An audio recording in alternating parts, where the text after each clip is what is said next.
one of the things that drives me crazy when I hear somebody say it is they'll say things like, oh, it's not my job. And I just I cringe. And whether it's somebody who's an employee, and maybe it's not your job, but there's a reason it's not your job. There's a reason why you haven't been called to do something bigger or go to the next level.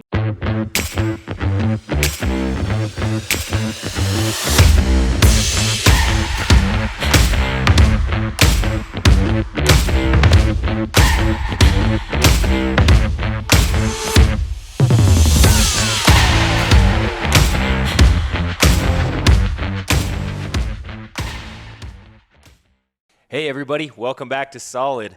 We're excited to talk to you guys today about leadership, and I have today with my co-host, Brandon Neil. What's up, man? What's up? Thanks for being here with me today. Yeah, you're welcome. Thanks for having me. Yeah, man, I'm excited about today's topic. Me too. Yeah, it's going to be good. It is going to be good. Yep. We've had a little bit of experience with all sides of it, I think. Yeah. So, yeah, it'll be good. Definitely. And I learned so much of it from you early on. It'll be cool to hear your perspective because I don't think I've ever sat down and really talked to you just one-on-one about these perspectives, right? A lot of the stuff I learned was really kind of caught from you, right? Mm-hmm. But I know what started this topic is over the last little while, we've been having a lot of high-level conversations with a lot of business owners and successful people. And one of the things that has been blaringly obvious to me is the difference of what I would call management, which is like a corporate style, I guess you could call it leadership, but it's just managing people, and then actual leadership. And I've been witnessing these within actual corporations, but then also within entrepreneurial enterprises, and seen both styles and realized dang, what a different outcome people have just from their leadership styles, right? And how much of an impact it can make on the people around them, their business, the success, but also the culture and the environment and the way people feel within these companies or households or whatever it may be, because, leadership does, cover all areas of our lives, right? It does. So, I was excited to talk to you about this because I really did. I think one of the things I really respect about you early on is when I came into your business, I didn't know what leadership was. I think I maybe had some natural leadership charisma that I've developed through years, maybe of sports and athletics. And I was always a big dreamer, and maybe people weren't, so maybe I stuck out from the crowd, so to speak, from a leadership perspective. But early on, you were very good at showcasing leadership qualities that I just caught. I would watch, and you didn't ever have to say anything. Things like equipping people. I know one of the things I wanted to talk about today, but I know you're big on equipping people with presentations, and then how to do a presentation, what to say, systems.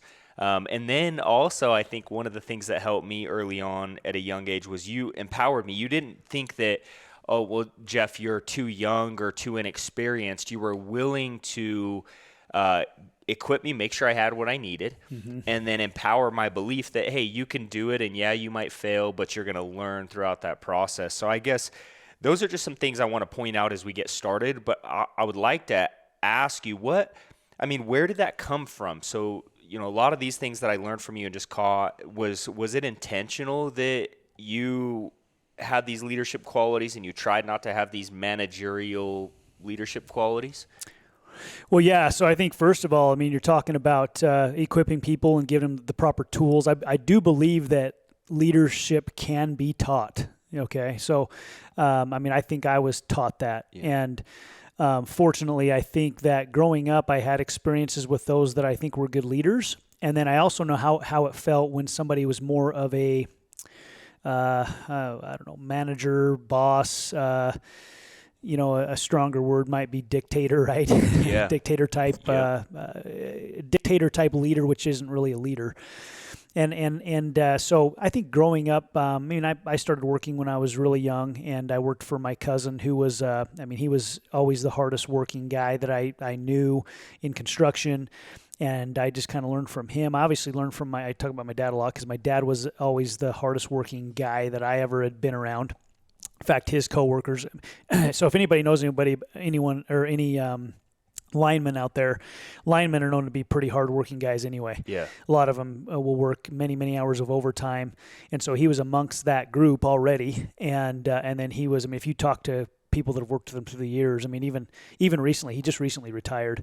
And there was a younger guy, I think his buddy Chan, I think he's quite a bit younger than my dad, maybe 15 years younger, maybe not that much younger, 10 years younger. And he would always just say, Dan, I don't know how you do it. I don't know how you work all weekend and then, get up on Monday and go work again if you need to or whatever. So I learned that hard work, I think, from that, and that leading. He led by example, and I think I'm sure it inspired a lot of people around him to do the same thing for the power company.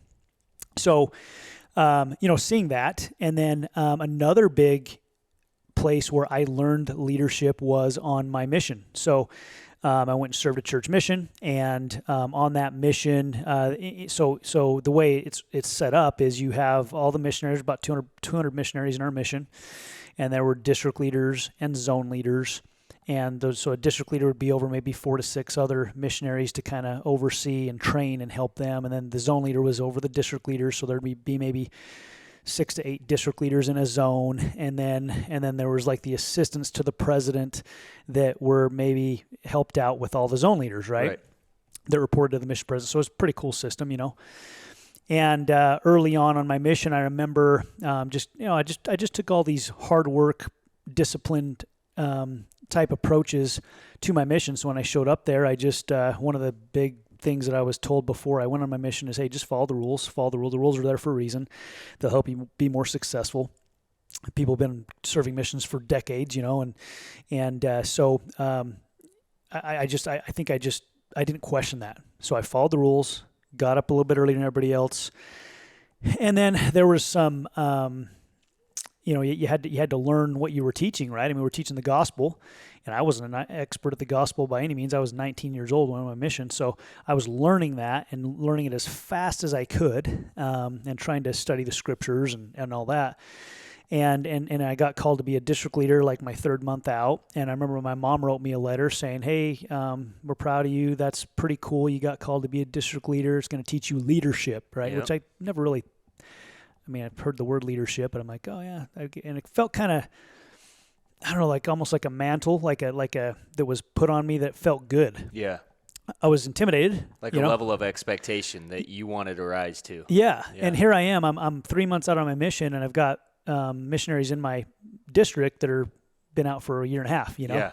So I'm the young guys. So that was kind of, I started to learn some leadership principles there. Do you think that maybe they put that responsibility on you because of your work ethic and your discipline, and they figured you would rise to it? Do you think that maybe that's what separated you from someone else who'd been out for 18 months, you've only been out for 3, and they chose you because they thought, Brandon's ready to rise to the occasion? Yeah, well, this is my belief. The Lord doesn't call the qualified, He qualifies the called. Amen. It's just that most people aren't willing to step up to that.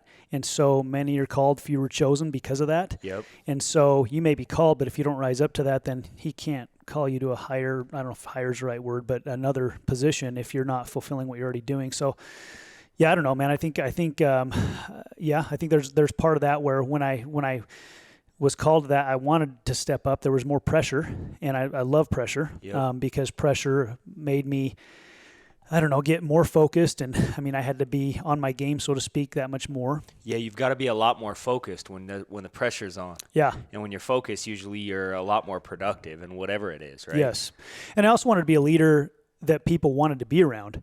I didn't want to be this goody two-shoes guy that, Elder Neil just follows the rules and he doesn't care about anything else. I wanted to be, I'm no better than anybody else just because I was called to this position. In fact, a lot of you are a heck of a lot better than I am, but I'm here to serve you and help you any way I can. And so I think what you just said right there, that's a great leadership quality, is the willingness to serve, right? One of the things that drives me crazy when I hear somebody say it is they'll say things like, oh, it's not my job.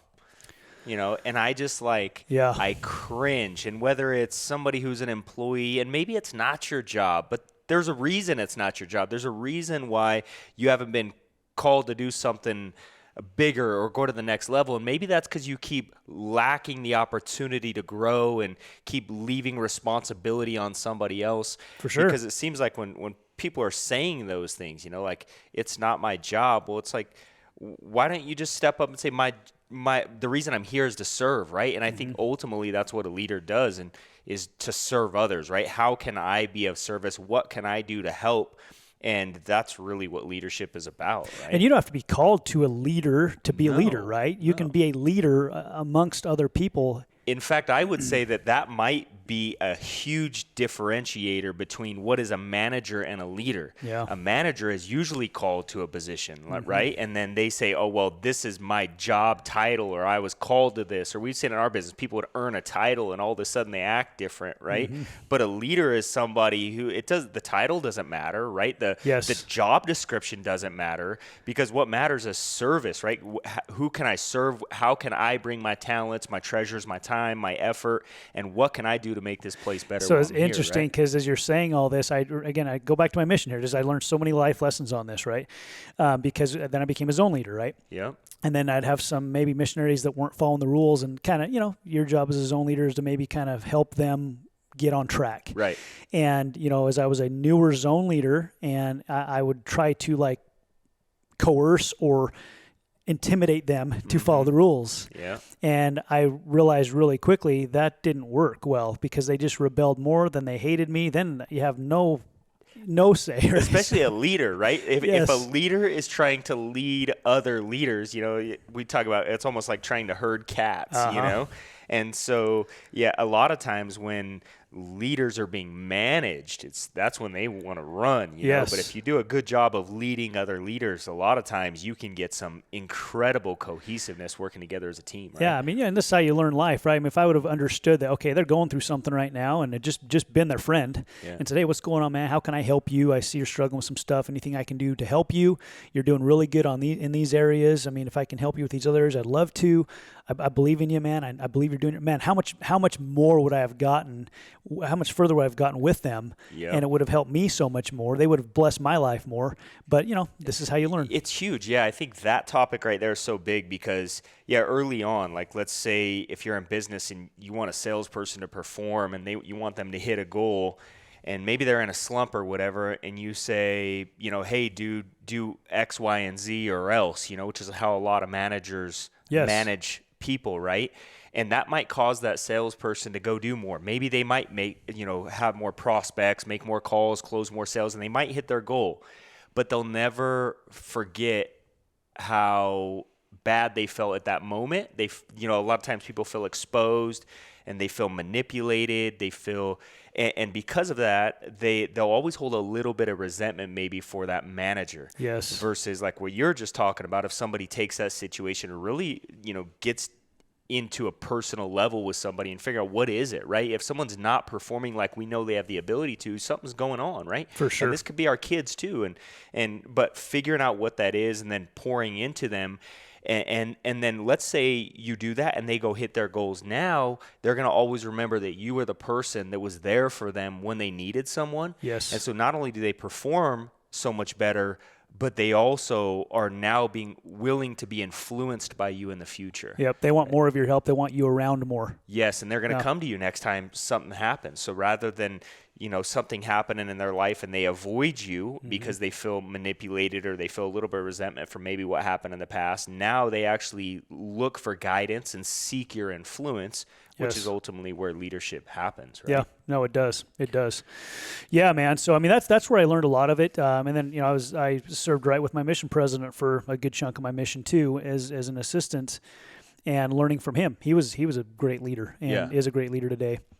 And so it's just kind of funny how, I don't know, there's so many life lessons that came from the mission, and then I got home, and then all that was over. Yeah. And then I felt lost, right? And then fortunately got introduced to the financial company that you and I got involved with, and it was like a breath of fresh air because I saw it was a company that was built by leaders, right? Yeah. One of the best business leaders that's ever lived, Art Williams, founded our company, right? Yep. And I listened to some of his initial, he had, 4 or 5 speeches he gave all over and over and over, right? And you felt it in your heart. Right. You go, this is a leader, and that's the type of leader I want to be. He called himself a coach. Yep. And we called him a coach. Yep. And I think maybe even a better title for a leader than leader is coach. Maybe. Yes, I agree. No, totally. So just learning that early on, and then we had good leaders in our company, Chris Howard, we had Brendan Merton, we had Hector Lamarck, we could name Bill Whittle, and we on and on and on, and then our peers, right? Our peers that were in. So I just caught a lot of this. Yeah. So when you came into the business, I'd already been in the business for, God, what year was it you came in? 2006. Yeah, so I was in the business for 6 years. Yeah. When you came in, so I had 6 years of being around all of that a bunch, and just being around. I saw leaders in the company that had big organizations, and their people loved them, and then I saw the people that didn't have any leaders, and they tended to take that management approach, right, more than leadership approach, right. Yeah. I mean, it's weird to me, and I understand why people do, because in traditional corporate structure, management is usually the, I guess, value, because people feel like they have control and they feel like then they can get more things done, when really it's actual opposite, right? But I think leadership is such an important topic because of serving and what it does. I think about, you go back to your mission for 2 years, it was giving, right? It cost you 2 years of time, but it also cost you money. It wasn't like you were getting paid for it. You were doing it because you felt like you were called to a higher purpose, right? Because it's obviously right, for your spiritual life and your spiritual beliefs. And so I think when people do those things out of a selfless pursuit, a lot of times we get these huge rewards that we don't expect in the future. Yes. Right. And so often in corporate America and management type leadership, there's always this like end. The reason they're doing everything is for this end result, whether it's a financial result, a monetary result, or, if it's a parent says, you better listen to me because I'm your parent, I don't want to look bad. Don't make me look bad. Yeah. Yeah. Stuff like this, rather than, what I was blessed to learn early on is that, leadership is about serving and influence, and when you do that you have such better results that your environment and your culture, whether it's in your house or whether it's in your business, right, becomes this environment of almost everybody takes ownership. Everybody feels like they have a part to play, and everybody feels like they want to do more because it impacts, the entire culture. How's this? Leadership comes from the inside. Management comes from the outside. The power of leadership comes from the inside. The power of management, which there isn't any, comes from the outside, right? Yep, I agree. And the reason I say is because you see, I think a lot of times where you see it in business where there's a manager or a boss, and they feel threatened because they've got somebody that they've got jurisdiction over in their little whatever they're over, right? And they're threatened that person might have more talent than them and might take over their position, right? And so they try to find ways to keep them down and hold them down. Yeah. Whereas a leader knows who they are. They know they're doing it for the right reasons, and they're actually empowering those people to be even better. Yes. And that's why corporate America can be pretty nasty, I think, in a lot of ways, because there is a lot of that leadership that may be threatened by people in the organization that do have a lot of talent and do have a lot of influence with people in the organization. Right. And so they, sometimes will find ways to undermine them, which doesn't ever work with a leader, right? I mean, if your core focus isn't to, empowering just comes to my mind, but empower, equip. Again, as a dad, right? My job is to teach and train my kids to be parents themselves one day. Right. Right. And to equip them with all of that. Yep. Teach my boys how to be a good husband to their future wives. Right. Teach my daughters that, this is what hopefully their husband would want to be. Hopefully I'm the type of guy that they'd want in their husband. Compare against, yes. Exactly. And so in business, man, even when I brought you on into the company, we spent a lot of time together. First of all, you became office manager. Right. And my honest to goodness desire for you was to have my position. Right. In fact, I used to say that all the time in our meetings. I go, look, I'm a regional vice president right now in our company, and I'm looking to have you have my same position, teach you. That's what was really cool about the system, right? Yep. Is if we could help other people get promoted to our same level, they had the same exact opportunity. Yep. It was awesome. Yeah. So if anybody's out there building a business right now, if you can structure a business in a way where everybody can win, right, and everybody can get promoted to those top levels, it's magical what can happen. Yeah, especially when the reward and the incentive is directly tied to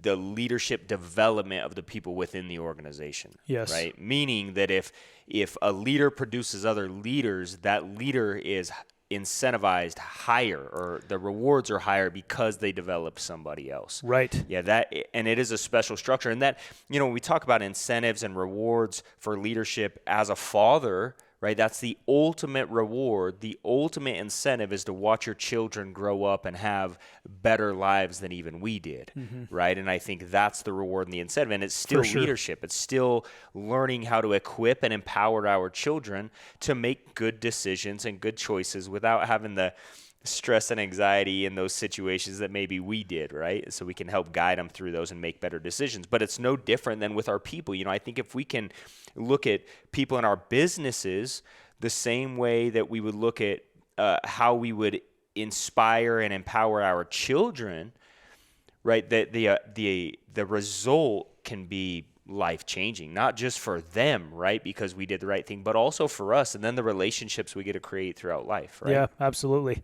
And, I know you and I have a good friend of ours right now that's making some changes in business, and one of the things that he mentioned just recently was, people, they don't quit a great organization, they quit the leadership if they don't like the leadership anymore, right? Right. And so, I try to look at that with our kids and our family. Hopefully, we're creating an environment and a relationship with our families that our kids aren't going to want to quit that leadership, right? Right. And I think that's where it's so important as a dad. I mean, sometimes, you're trying to juggle work, you're trying to juggle the stuff you like to do, hobbies that can be a distraction, your relationship with your wife. And you still also need to be present, not just in all those areas, but you've got to be super present with your family. Yes. And that's not easy to do, I don't think. For me, it's not anyway. I mean, I have to really, and I struggle with that, just being present and not being thinking about all this other stuff I think I have to do. Yeah. That's way less important. Right.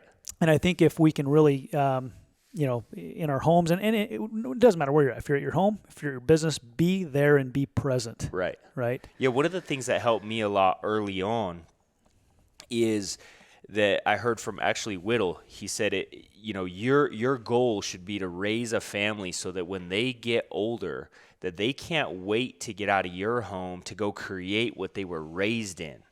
Versus some children can't wait to get out of their home just to get away. Yeah. Right. And the difference is leadership styles. Yeah. Right. One of them's a management, control, do this or else, and another one is equip, inspire, empower, right, and teach and develop examples, all these leadership qualities. And the results are, they're obvious at the end of the day, but I think we have to be constantly reminded of these principles, because even as leaders, we get caught up in this daily grind sometimes, and maybe we forget we have a problem. And then, one of the things that Lexi always says that it helps me a ton, honestly, she always says I try to have an eternal perspective. Oh. And she always says that, and it's so funny because sometimes something will be happening and I'll remember that she says that, and I'll go, oh yeah, like in the scope of things, like what's happening right now is so irrelevant that it allows me really to just think about what matters most, and it's the ability to inspire and empower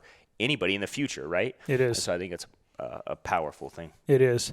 Something I see you do a tremendous job of, especially, you've got some actually really recent things that you've been doing with this, is just serving other people. Just you've been finding ways to do that for a long, long time. I mean, ever since we've had a relationship, I've watched you do it. Yeah. You helped our early business early on. You did a lot of stuff above and beyond you didn't have to do. You didn't get paid for. You just did it.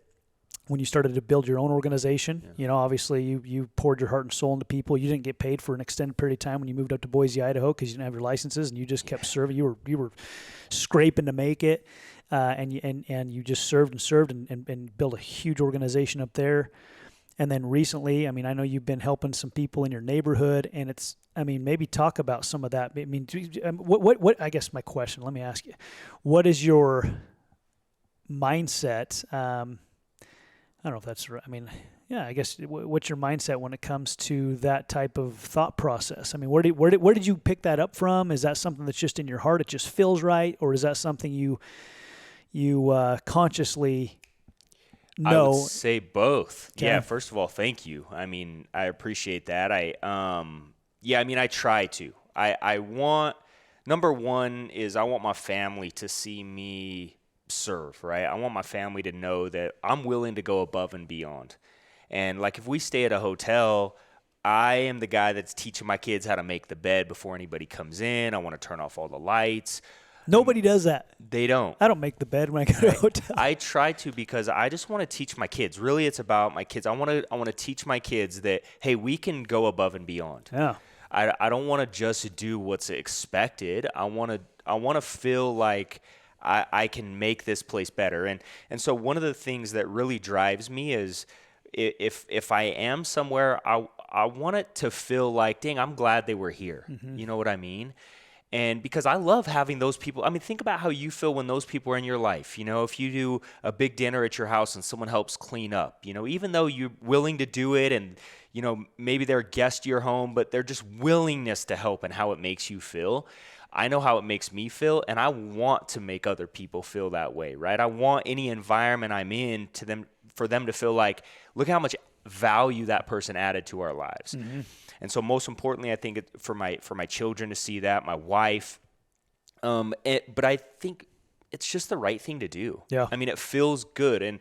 And I truly believe that it takes a village to raise a child. I think it also, you know, when you have a big community of people around you, there's a saying in business that says, be careful the way you treat people on the way up because they're the same people that either let you fall or catch you on the way down. Mm-hmm. And we all make mistakes. We all have situations in life. And I want to help as many people as I can on the way up. So that if I do make a mistake, there's people who are saying, hey, I got you, man. I want to help. Or I want to help you get better because, you know, maybe I did that in the past kind of thing. That's awesome. Yeah, not really. I don't know, man. I don't really expect anything for it. I just know it's the right thing to do. Well, I think that's the key. What you just said there is you genuinely do not expect anything from it. That's pretty cool. I know I don't want to, expose any confidential stuff, but I know you're helping somebody right now in your neighborhood do a project. Yeah. And you're just doing it to help them. Yeah. And they keep asking you, dude, how much do I owe you? What do I pay you? Right. And then they tell someone else, hey, why is Jeff doing this for me? Yeah. And she's like, well, it's just how they operate, just what they do, man. Yeah.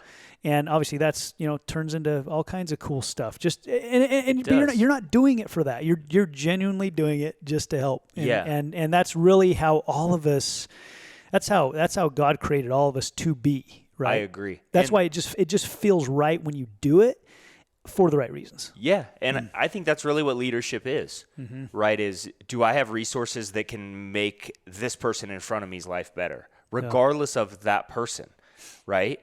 Like, I don't mind if we were at Starbucks earlier and the girl was taking out the trash. I don't mind saying, hey, I got this one. You put the thing back in. I'll throw it while you're making my coffee. So often people go, that's not my job. Yeah. Right. I just don't understand. I don't understand that concept, I guess, for me. The light you give in the world by doing that, not to her only. I mean, she's like, whoa, that was different. Who else saw you do that? And goes, and you're inspiring them to go, man, I need to be more like that. Yeah. And when you walk into a room, Jeff, you light up the room, man. You make a phone call, you light up the phone call. I mean, you just do. It's awesome. Well, thank you. I appreciate that. I try, man. But, again, I learned a lot of these things, and that's why I started this way, and I thought we should do this because I did. I learned a lot of them from you, and I caught them. It wasn't things we've ever had, like, a conversation about, like, hey, dude, teach me this. Mm-hmm. It was just stuff I've watched, and over the years I've learned, and then I'm watching as we're having a lot of these high-level conversations right now. I think, man, how grateful am I to have learned these things that really – dude, I met you when I was 19. I started working with you when I was 20. I had no real great examples of leadership in my life at all. And so now where we're at and looking at the conversations we're having and then noticing these things, I go, man, how grateful am I to be able to have been raised in an environment like that, right? Mm-hmm. And I think that if people knew what they had the opportunity to build, they would build it because of how good it feels to be a part of something like that, you know? For sure. And so I think one of the things I'll bring up and maybe comment on your perspective on these. One of the things I always led with on, if you're going to be a leader in business, and I think this goes with our households as well as our family, is attract, retain, and motivate, right? So, if you're leadership is an attraction business, you know, and I know a lot of times, even with our children, we want to tell them, you have to do this or else, you know, and your kids, a lot of times, they might do what you say when you're around, but if you're that kind of leader when you're not around, a lot of times they'll just rebel. And we've seen that happen with kids, you know, we're in high school and stuff like this, right? Oh. And so I think remembering that leadership is an attraction business. And what does that mean is all right, you have to have an attractive lifestyle. You have to be an attractive person to where people go, wow, what is a little bit different about them, right? So then once you've attracted them, then you've got to retain them, which means once whatever it was that attracted them. So let's say it said, oh man, this person has an incredible family. They seem like a great person. Well, what retains them is do you give them evidence that attraction factor is reality? Right? Is that who you really are, what they thought you were? And that's what's going to retain people. And then I think what motivates people is, you know, so you've attracted them, you retain them because they start to realize, oh, this is what kind of person they really are. And then what motivates them, they watch you get better, right? Because a lot of time a leader wants to be in like this end result. And people think this even in our business. Well, if a guy's making a lot of money, it's easier for him to build than a person not making. Not true. In fact, a lot of times it's easier to recruit somebody when you're not making a lot of money because they're inspired by your desire for progression. Yes. Right. And so when it comes to attract, retain, and motivate people, what would be your perspective? I mean, I know that, you know, you've got some beliefs and some philosophies on yeah. Well, yeah, I like what you're where you're headed with just, you know, you start wherever you're at. So you might have had some success in life right now. You might go, I haven't had hardly any success in life. Can I still be a leader? Am I still a leader? Well, that's up to you. You know? So when I was brand new in my business, for example, I was 22 years old. I looked like I was 16. You know, I looked really young. I still look like I'm only 30, right? So I recognize that early on. And what I also recognize is that if I would sit down with somebody who is in their mid 30s, that first of all, I would usually just call out the elephant in the room and go, look, I know I'm young, I understand that, but I have access to the professionals in my company and can get you whatever you need. You know, if I don't know the answer to something, I'll get it for you right away, and I'll provide the best service out of anybody you could ever do business with. So I'd kind of just call it out like that. Yep. But what I realized really early, because I was 22, 23, 24, and I was hiring people that were 30s and 40s and 50s, and they were following me. Yep. And they weren't so concerned about where I was at. They could see where I was headed, and it wasn't phony. I mean, I was reading like crazy. I was listening to audios like crazy. At every meeting, I sat at the front. I took a ton of notes.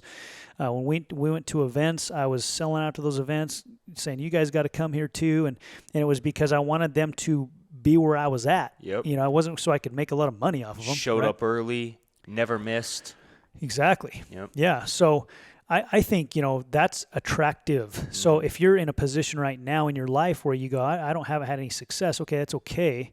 Where are you going and where are you headed? Right. And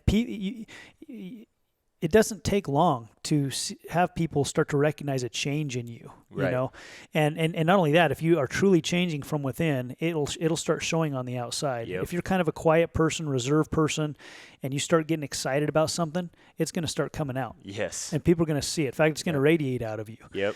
And it's the law of attraction. I believe in it. You know, I believe in that. And I mean, we're all vibrating, right? We're going to do a podcast after this about all that kind of stuff. Yep.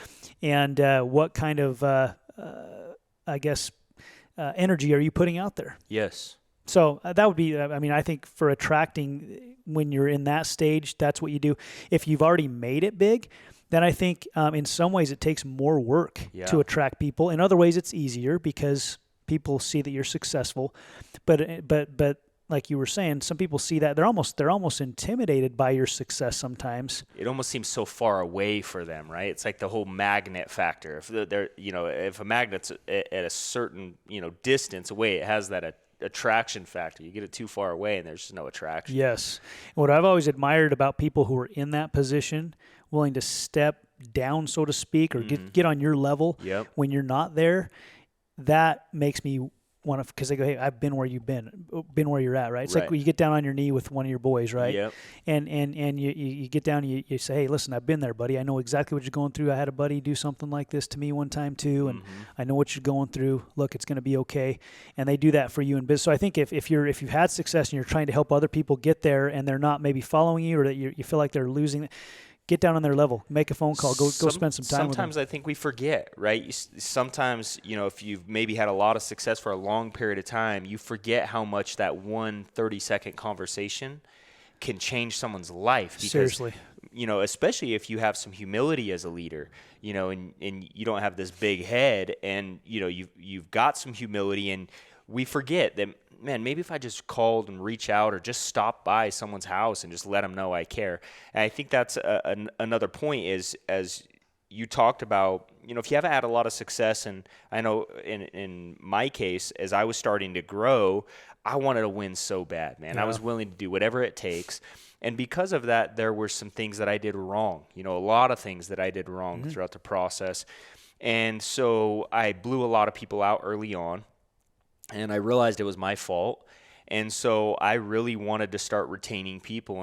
And I just want to hear your feedback on maybe some things that people can do as they're starting off about, they're, showing up early, staying late, taking notes, getting better, all these things. They also create a form of intensity because you start feeling like you deserve success. But I also think we have to be careful in how we treat people when they have situations, because we're going to cause things to go wrong, right? That's growth, right? It's going to hurt. It's uncomfortable. And so one of the things I had to learn over the years is simply just being willing to have enough humility to say I was wrong. I'm sorry. I messed up. And maybe I wasn't wrong. And it's okay. But, sometimes it's okay to admit you're wrong, even though you weren't, because being right in the situation, you still lose. Yeah. Right. And so I had to learn that, because early on, I guess I was threatened or intimidated. Like I had to prove myself as a leader. Yep. Like because I was young, no, I know what I'm talking about. I know I'm right. And I probably was. But I would have won the battle or won the war, so to speak, if I would have just had a little humility and say, you know what, I'm wrong. And then down the road, they come around and go, you know what, you were right, man. Yeah, right? Yeah. So. And I learned that the hard way. So, yeah, what do you think is your perspective on how to help somebody? Because you see a lot of leadership that feels threatened or feel like they have to prove themselves. And especially, I think the more success somebody has, the more grace they give to other people and the less they expect someone to have to prove themselves, rather than they give them an opportunity and let them prove the opposite, right? Right. And saying, well, if they mess up, they mess up. But, a great leader is automatically going to give the opportunity and empower you to be able to go to the next level. It's up to you to take it. So what would you say to someone who maybe is leading right now and they say, you know what, I've been making some of these mistakes and leading through fear and intimidation or the corporate management structure, and they kind of want to start changing, and so they start leading from the front. They start maybe showing up early, doing things a little bit differently, but then they have some issues. How do you start handling some of those issues to retain their people? Well, I think first of all, it can be fixed very quickly, almost instantly. And, so a couple things when it comes to retaining people. If you're in that kind of a situation, maybe you could look at the people you're in charge of and ask yourself, okay, why are they performing right now? Are they performing because of what I'm helping them do, or are they performing just out of duty? If they're performing just out of duty, they're probably not going to get much done, right? And it might be because maybe your approach has been more of a management approach. I mean, what if you went to somebody and let's say I was your manager and I was doing a bad job. I said, Jeff, you either need to do this or you're out next month. That's pretty intimidating to you, right? Yes. And you might not be able to perform very well under that pressure. What if I came to you and said, hey, Jeff, listen, you know what? How I handled that the other day and said you're out of here in a month if you don't get this done wasn't the right approach. I'm trying to be better. I don't want to be your boss. I know I'm your boss technically here, but I would rather be in this with you and help you in any way that I can. Would you help me know what I can do to help you get that done the most effective way possible? And let's win on this together. Yep. The difference right there would be immediate, I think. I would agree. Yeah. Yeah, because people just want to I mean, a lot of times people are willing to go above and beyond for someone they know that cares. And I think that'll lead me to the next point is, I think, recognition, right? Is I think another way to retain great people is how you treat them and people skills and just recognizing things. And I think this can help people in all areas of their lives. But so one of the things that I think in our business we learn to do a good job of is just write someone a simple note. Yeah. Like if they do something that you appreciate, and it could be a valet guy somewhere parks your car. It could be someone at church who I don't know, did something nice for you. It could be someone in your neighborhood that just waves to you every day. Just writing a note and telling someone how you feel a lot of times are things that are so far out of the norm and people never forget. Yeah. And it causes them to remember that good feeling, and that's who they relate you as. So what are some things that you would do to maybe just help people feel inspired on a daily basis and know that you care? What are some tools that you've used in the past to be able to make that happen? Yeah, I mean, first of all, I mean, small and simple things, right? I mean, notes are great. I need to do a lot better with handwritten notes. Yeah. They're magical. Today we have, text messages, and I know you talked the other day about sometimes you'll be driving down the road and you've got half an hour and someone make 5 phone calls, just random calls on my list just to check in. I think that type of a thing, just a quick phone call, hey, just want to let you know I was thinking about you, goes a long, long way. Right. If you go back to business and you haven't maybe talked to somebody in your business for a little while, and just to call and just say, how you doing? Yes. Instead of, hey, you getting that task done, that goes a long ways. Yes. I think it's easier than it's ever been to reach out to people, right? I mean, it is. I mean, like I say, a simple text message can go a long ways. Right. A phone call is probably better. And best case is, hey, let's go to lunch. Yep. Maybe even stop by their house. Right. And say, hey, just was thinking about you, man. Thought I'd come and see how you're doing. What's happening. Right. I think sometimes people come into our minds. You have an impression to call somebody. You're supposed to call them. Yeah. And, you never know what that might be. It might be because they've got something to bless you with. It might be they're having a hard time and they needed somebody to talk to. And you might get off the phone, not have any idea, but you save their life, so to speak. Yeah. I mean, I think that happens more often than not, especially today.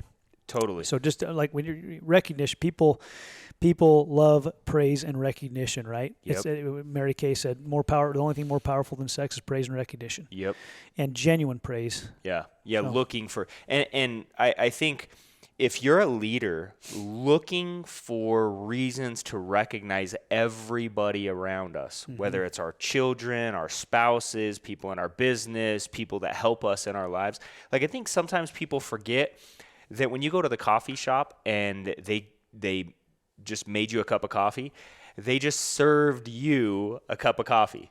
And then it's almost like people are going, well, I paid for it, But they did it for you, right? So if we lived our lives, with a goal to simply just, recognize the positive behaviors of everybody around us, how much better does that make our lives, simply because how happy are people around us that we appreciate their contribution to making our lives easier. Yeah. Right. And so stuff like, notes, phone calls, text messages, even like small books, right? Like if you're at a bookstore or you see a magazine or, I know they don't exist as much anymore, even bookstores, but I was at a bookstore the other day and I saw some books and I just picked up a few books and I told my wife, I go, I think so-and-so would love this book. So I just grab the book and I write a little note in it. And the reason I bring that up is because I was, every night I'll read to my kids and usually they'll read to me first and then I read to them after.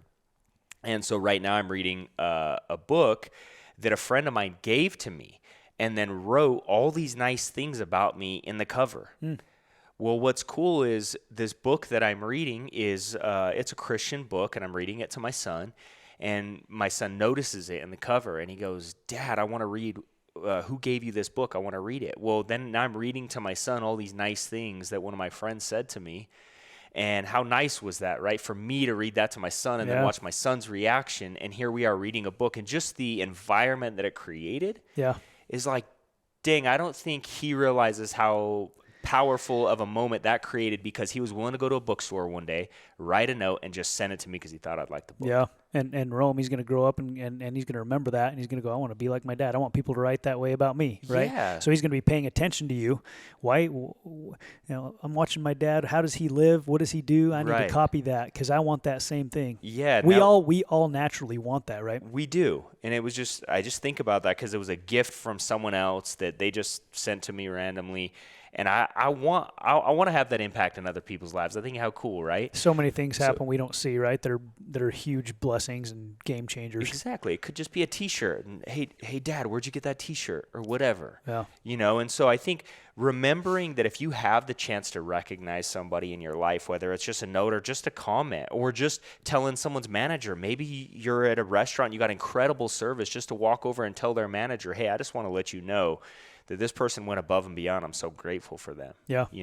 Right. And it is so often, maybe you don't have the money to leave an incredible tip, but you can leave a good tip and an incredible compliment, and it makes their whole day. Big time. Big time. And which could be better. So 2 other things I think we've already mentioned, but I think it's important we remember, and I want to hear a perspective on it, is in inspiring others and it leading to influence. Because I think, as we talked about attracting, retaining, and motivating people through empowering and equipping them and making sure they have the tools and the resources they need to become great leaders. And, what it really allows us to do is leaders, you are a leader when someone allows you to influence them, right? Because if they're not allowing your influence, you're not leading them. Yep.